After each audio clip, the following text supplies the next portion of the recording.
Quran itu al-mira fil Quran kufrun ya, atau al-jidal fil Quran kufrun ya, ada dua riwayat. Memperdebatkan Quran itu kafir. Nah awal debat itu karena Quran dianalisis, sehingga karena dianalisis ini sebetulnya yang masuk itu analisisnya apa? Para analis, bukan hakikatul ilm. Misalnya gini, para dosen atau para peneliti itu harus pernah jadi wali 2 menit saja, tidak usah lama-lama, karena grup wali juga gak terima kalau ini jadi wali lama-lama, karena ada aturannya. Kalau dalam istilah Syaikhul Qadir Al-Jilani fasalab tuhalah, kalau orang wali gak layak tak beredel katanya gitu.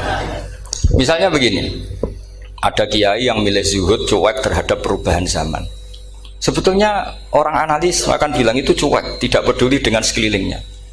Tapi di dunia wali, orang cuek itu mutawakkil ala Allah. Makanya dalam kitab hikam da'id tadbir fama qoma bihi ghairuk la tuqim bihi nafsak. Sudah, kamu tidak usah mikir dunia, ini sudah ada al-mudabbir, yaitu Allah Subhanahu wa ta'ala. Kamu mikir, tidak ikut punya kok kamu pikir. Hidayat yang milik Allah, rezeki yang milik Allah, kamu pikir, tidak melok duwe kok pikir. Sehingga ketika dianalisis ini orang yang cuek, antisosial atau tidak punya kesolehan sosial, kalau mereka ngamati orang-orang soleh yang tertutup itu. Padahal ini adalah orang yang dekat Allah, karena sudah makomnya makom apa? Tajrid. Tapi dianalisis, meninggalkan apa? Sosial. Lah yang pro sosial, misalnya yang dosen, yang ceramah di mana-mana, dianggap peduli sosial. Jangan-jangan peduli nasibnya sendiri. Karena ya ada untungnya gitu. Makanya seperti ini kalau nuruti begitu-begitu itu tidak ada selesainya. Maka kita harus ngomong sesuai hakikatul amr. Bahwa anak abdun soro fakhri dimna fakri. Jadi kita ini selalu hambanya Allah.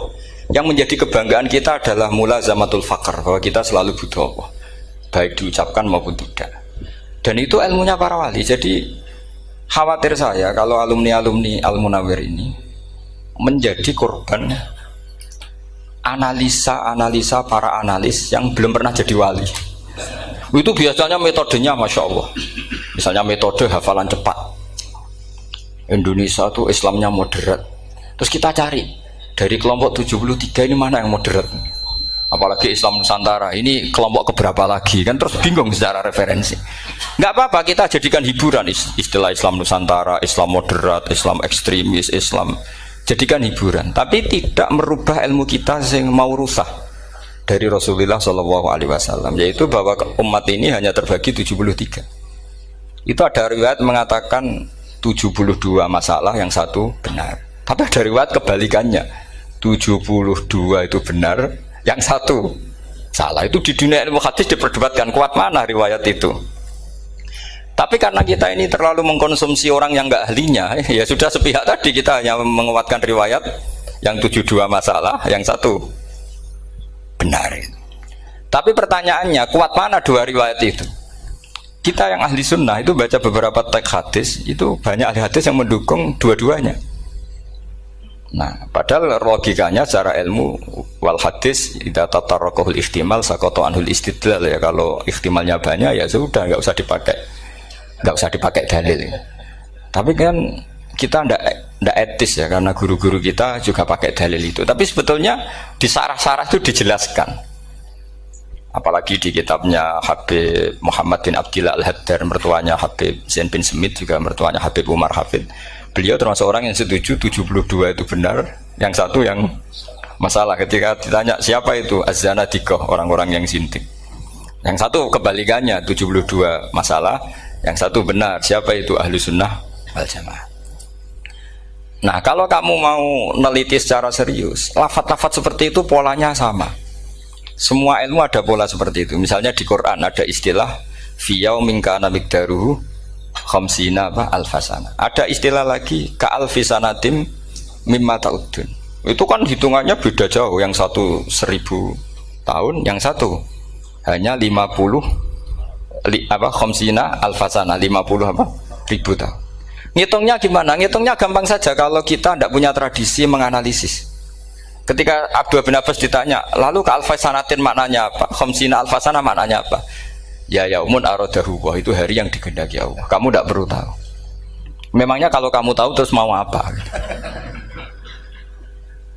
Itu kan memang satu ilmu, karena dulu orang itu nggak perlu istighol bima la ya'nihi, tidak perlu sibuk dengan sesuatu yang nggak perlu tahu. Malah orang dulu itu punya jargon wa inna minal ilmi la jahlan, sebagian ilmu itu jadi bodoh. Misalnya gini, saya tadi kenalan sama Pak Mustaqim, saya tidak akan tanya bapaknya siapa, mbaknya siapa, karena itu tidak penting bagi saya. Yang penting saya itu nyari ilmu yang menjadikan saya diridani Allah. Sehingga orang dulu itu kalau kenalan itu nggak pernah tanya, karena dianggap nggak penting. Itu makam sama, kamu tahu 100 tahun itu apa, atau 50 tahun itu apa, 1000 tahun apa, itu tidak penting cara Abdul bin Abbas. Wasal amma yurdika, kamu tanya apa yang menjadi ridhonya Allah Ta'ala. Sehingga ketika orang dulu cuek, kenalan kok tidak ditanya bapaknya asalnya mana, mereka itu apa ya, konsisten dengan konstitusi min husni islamil mar'i tarkuhu malayani. Tapi para analis, wah ini tidak familiar, kenalan kok dingin-dingin saja, orangnya dingin, pasif. Ini tidak pasif, ini tarku malah yakni. Jadi gak sambung memang calon wali sama calon rektor itu tidak sambung. Jadi memang gak sambung, cara berpikirnya beda.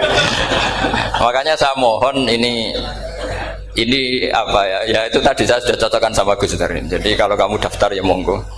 Nanti saya tidak tahu yang nanti jadi ketua saya Pak Gus Dar, tidak tahu saya. Jadi,